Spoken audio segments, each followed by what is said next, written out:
अध्यक्ष महोदय, मंत्री जी ने अपने उत्तर में जो कमियां बताई हैं, मैं समझता हूं कि उनके अलावा और भी बहुत सी कमियां हैं जिनकी तरफ उनको ध्यान देना होगा और उन कमियों की वजह से भी टेलीफोन खराब हो जाते हैं।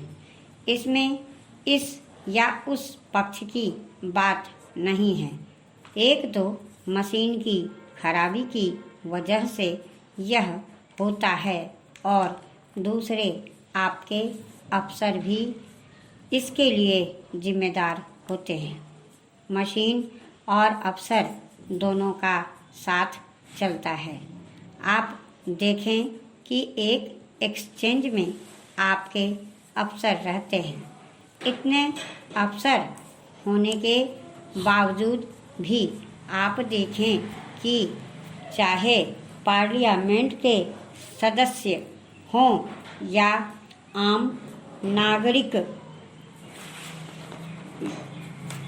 क्या कोई भी अफसर सिवाय लाइन मैन के ऊपर का कभी चेक करने के लिए जाता है? कौन चेकिंग करने जाता है?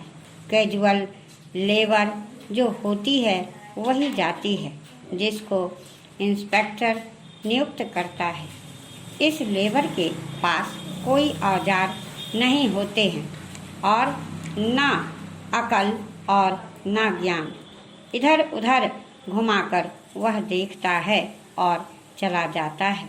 नतीजा यह होता है कि फिर अगले दिन फ़ोन खराब हो जाता है।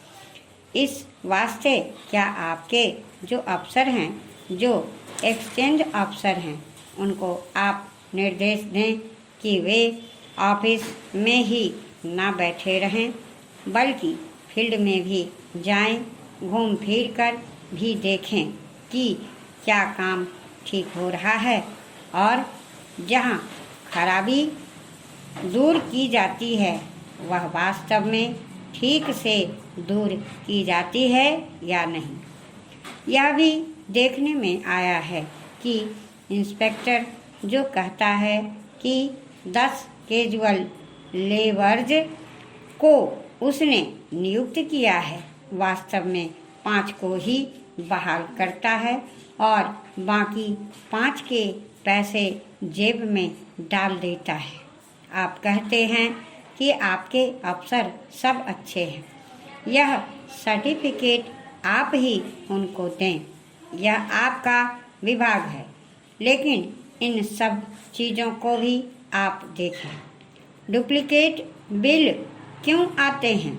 एक साल में कितनों के पास आते हैं और कितने लोगों को डुप्लीकेट बिल्स के लिए लाइन में जाकर खड़ा होना पड़ता है। इसको आप देखें। बिल का भुगतान नहीं होता है तो लाइन काट दी जाती है। डुप्लीकेट बिल के लिए जो लाइन लगानी पड़ती है, इसका क्या कारण है? क्या इसलिए तो नहीं होता कि बिल भेजे ही नहीं जाते? अध्यक्ष महोदय, मैं आपका बहुत आभारी हूँ कि आपने मुझे इस अवसर पर सदन में बोलने का अवसर दिया है।